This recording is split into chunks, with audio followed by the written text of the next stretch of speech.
Hello humans, it's just Martine and welcome to the last week of Bookoplathon. My last Bookoplathon vlog will be here. Let's jump straight into the last roll. All right, last time we ended on the third person perspective. Hopefully this is the last roll. No. We got a double, 1, 2, multi-perspective. All right. Oh my God, no. 1, 2, 3, 4, 5, 6, 7, 8, 9, 10. A TBR vet. Please, dear God. Thank you. Thank you. Okay. 1, 2, 3, 4, 5. Buildings on the cover.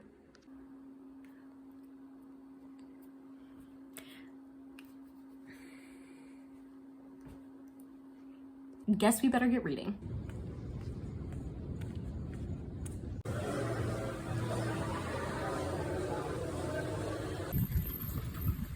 It's Monday night and I'm updating you.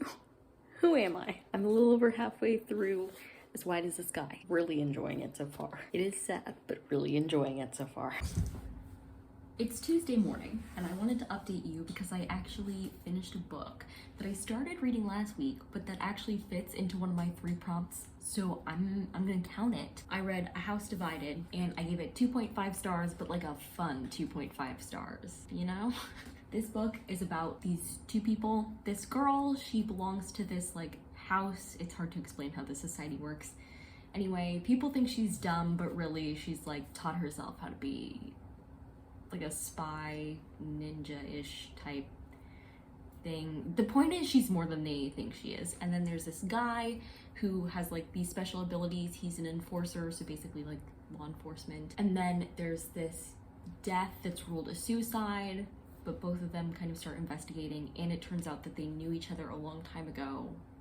It's really weird. Anyway, it's not that these characters didn't have any chemistry, it's just that I didn't pick up on any of it, frankly. I felt like they just didn't have much of a connection. It was like I didn't understand why they loved or even liked each other. I didn't connect with any of the characters, but the conspiracy was like pretty fun to follow along with. It did unfortunately end on kind of a cliffhanger, and I don't have access to the second book, so that's that. Overall, it wasn't too bad. It was a pretty fun time.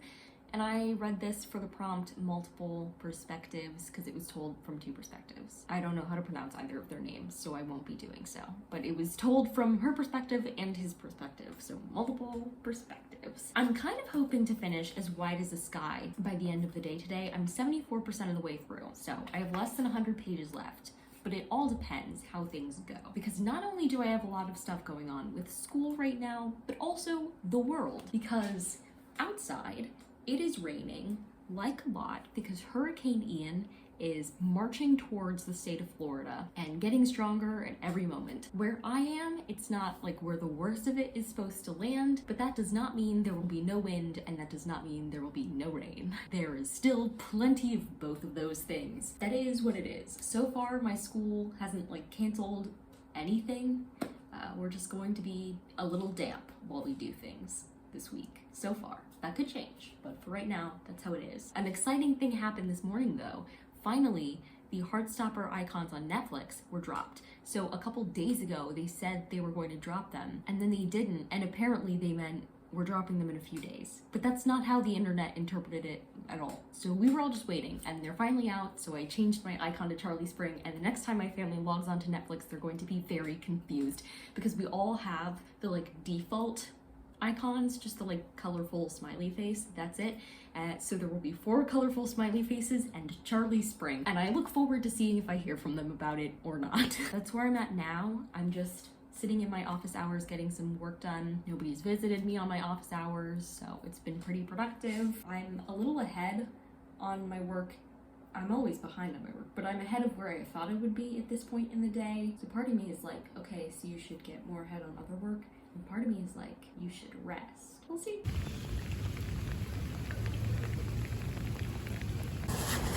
It's just past 1 p.m. and I finished As Wide as the Sky. Also, although it's not raining now, the storm shifted a little bit. So now we're under a tropical storm watch. So they canceled classes for tomorrow, which on the one hand, nice. I was supposed to have an exam But on the other, I was ready for that exam and I'd rather it just be done with. This book, I finished it. I'm giving it 4 stars. This book did such a good job at so many things. So it's basically surrounding the execution of a mass shooter, and we're primarily following his mother's perspective, although there are lots of other perspectives sprinkled in this too. But we're mainly following his mom, who like loved him till the end and like stuck it out. And I think one of the things that was handled the best in this book was the discussion of mental health and criminal behavior. I was honestly waiting for it to be a worse discussion like the whole time, but I thought the author did a phenomenal job. So in this case, the main character's son has schizophrenia. He was heavily psychotic when he committed his crime. And there are so many things that are incredibly accurate that I couldn't believe they actually included in this book. So for example, in order to be executed, he had to be on his medication for long enough. That's called drugging for death. So if somebody is incompetent to receive the death penalty, you can force them into competence to execute them. So that happened to the character in this book. They also talked a lot about competency. So like, how competent was he when he was interrogated by the police? Was he responsible for the crime because he was heavily psychotic at the time?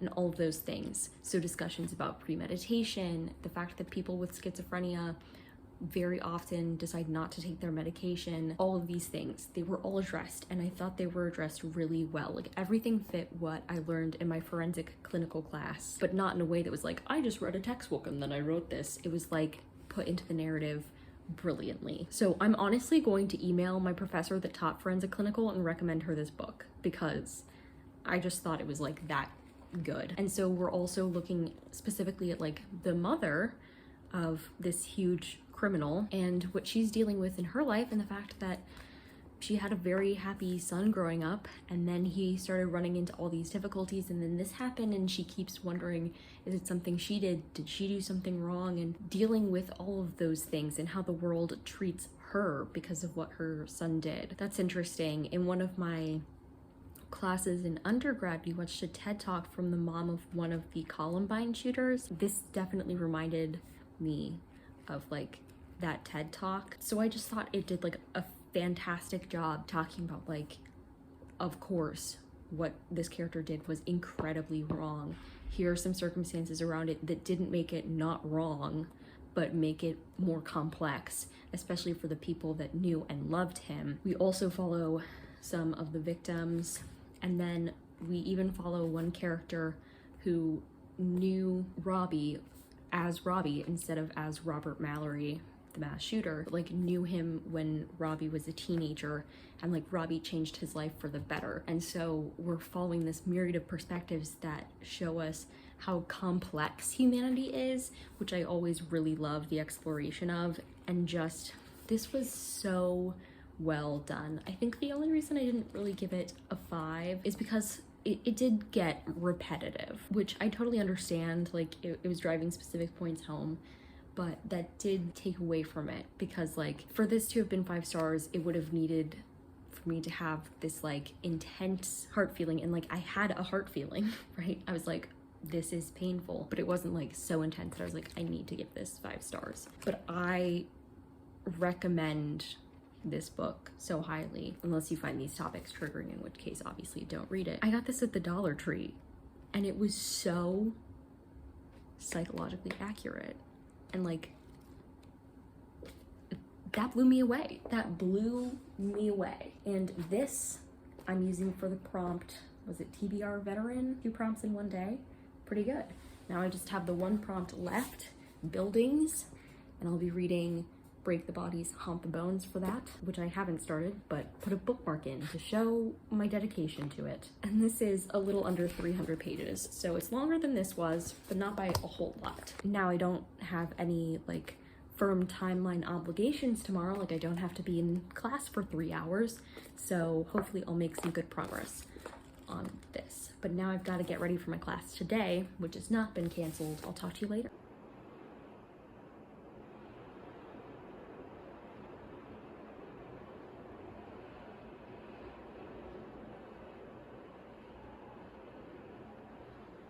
It's approaching 6 o'clock on Wednesday night, and I have some updates for you. First of all, it's pretty nice outside. We very fortunately haven't been getting much of anything today. That's nice. A day without class and without the major storm hitting us. You know, I'll take it. But second of all, I finished Break the Bodies, Haunt the Bones. I read most of it today.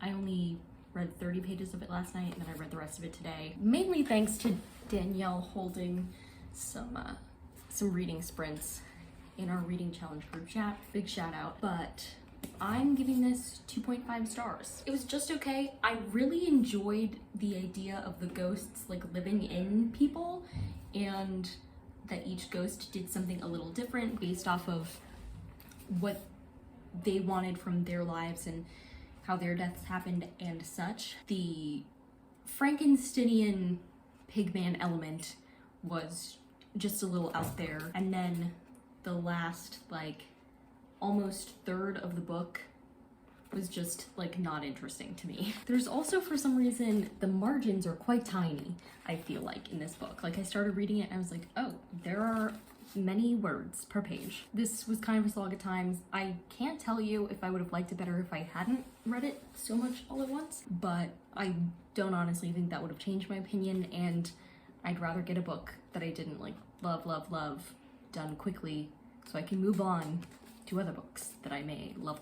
But I use this for the prompt buildings on the cover because there are all these buildings, so that's checked off, which also means my last update is that I finished all of my prompts for Bookoplathon. In spite of all the odds with this triple roll on the last not even full week, this hurricane day came in and saved my reading. If you like this video, go ahead and give it a big thumbs up and comment down below. Would you rather read a book you're not loving as much quickly, or a book you're loving quickly? If that even made sense. And subscribe for more reading, writing, and college lifestyle content. And until next time, bye humans, bye!